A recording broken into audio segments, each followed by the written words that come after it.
બોલો સધી માત કી જય। આલોકમાં આવ્યા પછી તમારા કામ થયા કે નહીં? હા, જોરદાર છે।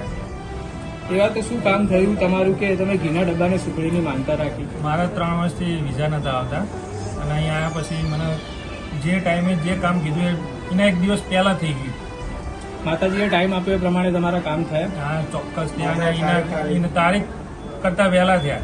બુવાજીએ કામ કરવાના કોઈ પૈસા કે કોઈ ના વસ્તુ બાપા, માગી ના હતી? કશું જ નહીં લીધું। પછી તમે માનો છો ને, તમારી તમે માનો છો ને કે સધી માએ તમારા કામ કર્યા? સધી માએ જ કરે। બોલો સધી માત કી જય। સિકોતર માત કી જય। મેલડી માત કી જય। ગોગા મહારાજની જય।